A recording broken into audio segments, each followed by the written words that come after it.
Sriwijaya, selamat pagi, salam sehat buat kita semua. Saya Dr. Usman Alkap, spesialis penyakit dalam, Vinasim, sebagai dokter di Poli Penyakit Dalam Rumah Sakit Tingkat 2 Dr. Aka Gani. Pada hari ini saya akan menyampaikan sedikit ilmu tentang diabetes mellitus atau penyakit kencing manis.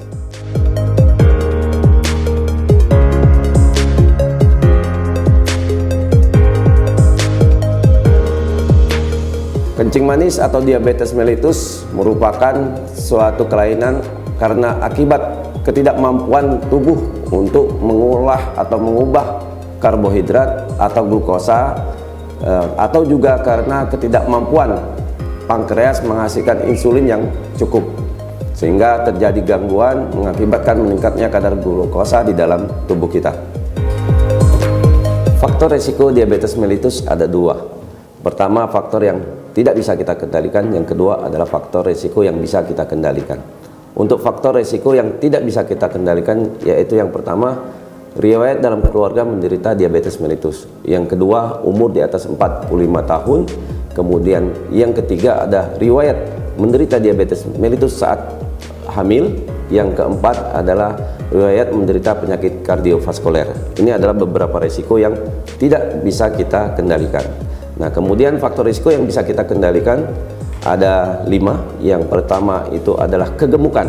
Nah, ini bisa kita kendalikan. Kalau kita kelebihan berat badan bisa kita turunkan. Kemudian yang kedua adalah tekanan darah. Tekanan darah yang tinggi lebih dari 140/90 ini merupakan resiko. Tapi ini bisa kita kontrol atau kita atur. Kemudian yang ketiga adalah kolesterol. Kolesterol ini tergantung dari makanan yang kita makan. Apabila kita banyak mengandung lemak hewani, ini akan meningkatkan kolesterol kita. Kemudian yang keempat adalah gaya hidup kita yang kurang bergerak. Jadi untuk menurunkan resiko ini kita harus banyak bergerak, aktivitas minimal 30 menit sehari. Yang kelima adalah pola makan. Nah, ini tergantung dari pribadi kita masing-masing. Bagaimana kita cara mengatur pola makan diet yang baik agar kadar gula darah kita tidak tinggi.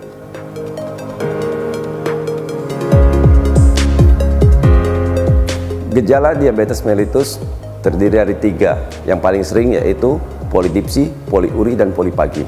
Artinya apa?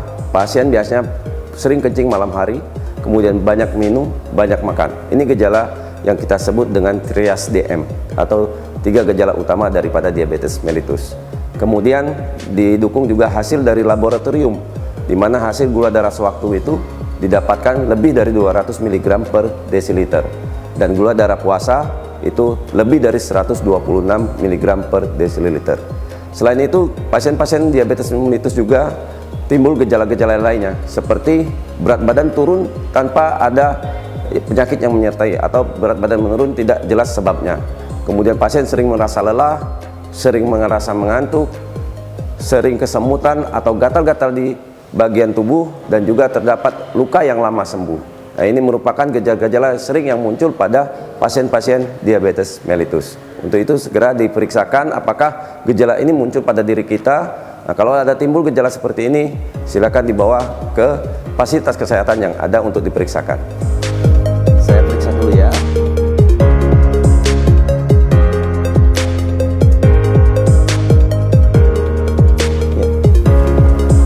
Komplikasi diabetes mellitus ada beberapa. Karena beda dengan penyakit yang lain, kalau diabetes ini, penyakit kencing manis ini memiliki gejala ataupun komplikasi yang lebih banyak daripada penyakit lain. Kalau hipertensi dia hanya tensi saja. Sedangkan pada pasien dengan kencing manis, yang pertama dia bisa komplikasi terhadap otak. Nah, otak ini akan meningkatkan tekanan darah, bisa juga terjadinya stroke. Kemudian yang kedua, komplikasi di mata. Komplikasi di mata, mata menjadi kabur, bisa menjadi katarak.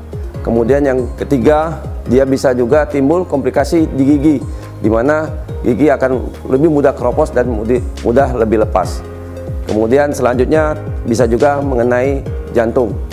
Jadi pada pasien-pasien dengan diabetes, kolesterol tinggi, ini akan meningkatkan resiko penyakit gagal jantung. Kemudian pada pasien-pasien tersebut juga terjadi gangguan mental, di mana pasien merasa lebih lelah, kemudian lebih cepat mengantuk.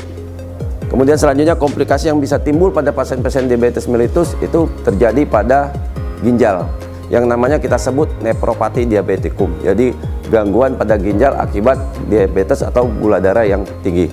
Komplikasi yang selanjutnya yang bisa terjadi pada pasien-pasien kencing manis ini yaitu pada kulitnya sering kering dan terjadi luka yang lama sembuh. Kemudian pada bagian saraf ini akan terjadi kesemutan, rasa tebal, dan juga pada pasien ini akan terjadi luka yang tidak terasa.